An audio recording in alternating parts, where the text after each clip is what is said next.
உண்ணாமுலை உமையாளொடும் உடனாகிய ஒருவன் பெண்ணாகிய பெருமான் மலை திருமாமணி திகழ மண்ணார்தன அருவித்திரள் மழலை முழவதிரும் அண்ணாமலை தொழுவார் வினை வழுவா வண்ணம் அருமே.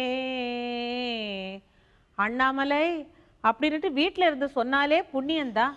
ஆனால் ஆசை யாரை விட்டுது? என் தங்கச்சி பேரனுக்கு கல்யாணம் ஆகி 4 மாதம் ஆகுது. அவங்கெல்லாம் பெரிய தீபம் பார்க்கறதுக்கு கார்த்திகை தீபத்துக்கு தான் எல்லாரும் போகிறோம், நீங்கள் வரீங்களான்னு ஒரு பேச்சுக்கு கேட்டாங்க. ஆசை, நானும் போயிட்டேன் அவங்களோட. சன்னமான சன்னம், அட்டே எங்கள் அப்பா எள்ளு போட்டால் எண்ணெயாத்தான் போயிருக்கோங்க. எல்லா சனங்களுமா சேர்ந்து அல்ல மோதிச்சுங்க. கடைசியில் சாமியை யார் பார்த்தது? இந்த கிரிவலம் வந்தோமுங்க. 15 கிலோமீட்டர் நடந்தோம். எங்கே நடந்தோம்? எல்லாம் பிடிச்சி தள்ளிக்கிட்டே போயிட்டாங்க.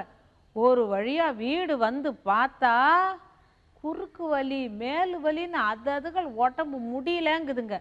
பார்த்தேன், உடம்பு வலிக்கு நல்லா ஒரு மருந்து இருக்கே. புளியந்தழைய நல்லா இம்புட்டு பறிச்சுக்கிட்டு வந்து வெந்நீரில் போட்டு நல்லா கொதிக்க வச்சு அவங்க உடம்புக்கு ஊற்றிக்கங்கடா அப்படின்னு. உடம்பு வலியெல்லாம் ஒரு மாதிரி போயிருச்சு. இன்னொன்று கூட செய்யலாம். முருங்கம்பட்டையும் சுக்கையும் எடுத்து நல்லா இழைச்சி உடம்புல தடவி ஊற்றி குளித்தாலும் வலியெல்லாம் என்ன ஏதுன்னு கேட்காம ஓடிரும். இது எதுக்கு எங்களுக்கு சொல்கிறீங்கன்னு கேட்குறீங்களா?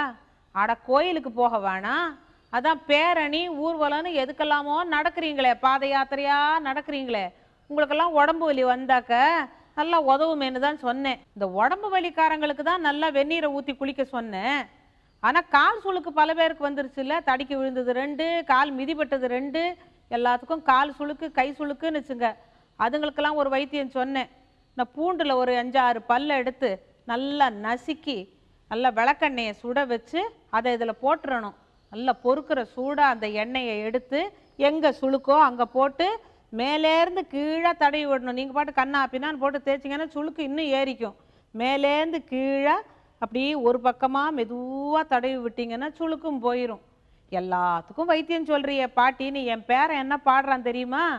டெல்லிக்கு ராசானாலும் பாட்டி சொல்ல தட்டாதே.